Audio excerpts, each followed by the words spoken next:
সারাদিন ভিক্ষা করে টাকা উপার্জন করে সেই টাকা নিজে খরচ না করে স্ত্রীকে পাঠান বৃদ্ধ সাহা আলী এবং নিজে রাত্রি যাপন করেন একটি দোকানের বারিন্দায়।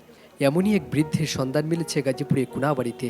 অসুস্থ এই বৃদ্ধ লোকটি ৭০ বছর বয়স হলেও কিন্তু তার স্ত্রীর প্রতি ভালোবাসার কারণে তিনি সারাদিন ভিক্ষা করে যে টাকা উপার্জন করেন, দিন শেষে কিন্তু সেই টাকা তার স্ত্রীকে বিকাশের মাধ্যমে পাঠিয়ে দেন এবং নিজে রাত্রি যাপন করেন একটি দোকানের বারিন্দাতে।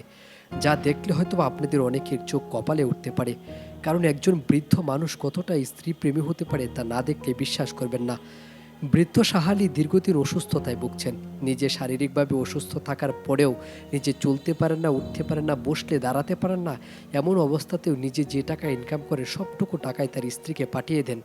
তার বাড়ি বগুড়ার শেরপুর উপজেলায়। তার স্ত্রী শুধুমাত্র রয়েছে, কোনো সন্তানাদি না থাকায় স্ত্রীর প্রতি মমত্ববোধ থেকেই তিনি এই কাজটি করে যাচ্ছেন এবং তার প্রতি অনেকে হয়তোবা তেমনভাবে নজর না দিলেও যখন তার বিষয়ে জানতে পারে যে তিনি দৈনিক যে টাকা ইনকাম করেন সবটুকু টাকাই তার স্ত্রীকে পাঠিয়ে দেন এবং স্ত্রী তার সংসার পরিচালনা করার জন্য তিনি সবসময় খোঁজখবর নিয়ে থাকেন।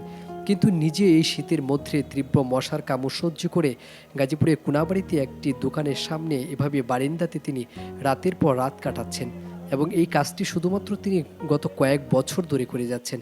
এবং বৃদ্ধ সাহালির তার সবটুকু ইচ্ছাই হচ্ছে তার স্ত্রীকে ঘিরে, কারণ যেহেতু তাদের কোনো সন্তান নেই, তার স্ত্রীর প্রতি ভালোবাসা থেকে তিনি এই কাজটি করে যাচ্ছেন এবং তিনি বলছেন নিজের চিকিৎসা না করিয়ে সেই টাকা কিন্তু তিনি পাঠিয়ে দেন।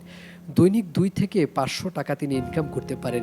সেই টাকাটাও তার কাছে অনেক, কারণ তিনি যে টাকা ইনকাম করেন সবটুকু টাকাই জমিয়ে তার স্ত্রীকে পাঠিয়ে দেন। স্ত্রী সেই টাকা দিয়ে গ্রামের বাড়িতে সংসার পরিচালনা করে এবং তিনি যে টাকা তার কাছে থাকে অল্প কিছু টাকা তিনি রাখেন নিজের খরচের জন্য। একজন মানুষ ভিক্ষাবৃত্তি করে সংসার পরিচালনা করে এবং স্ত্রীর প্রতি এত মমত্ববোধ থেকে সবটুকু করতে পারে, সেটা হয়তো আমাদের সমাজে বিরল একটি ঘটনা। কিন্তু সাহালির ক্ষেত্রে কিন্তু সেটা ভিন্ন রকম, কারণ তিনি নিজে কষ্ট করবেন, তার স্ত্রীকে কখনো কষ্ট করতে দেবেন না। তাই তো তার স্ত্রীর প্রতি ভালোবাসা থেকে কিন্তু এই কাজটি তিনি প্রতিনিয়ত করে যাচ্ছেন।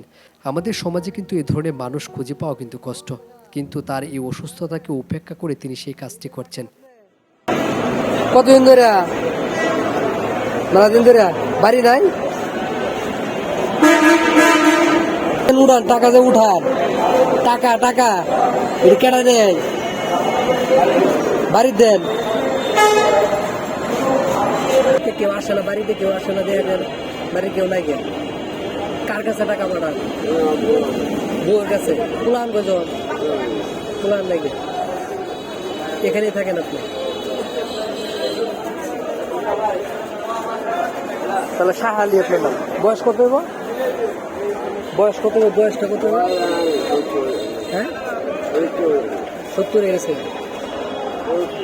70 এখানেই বসেন প্রতিদিন।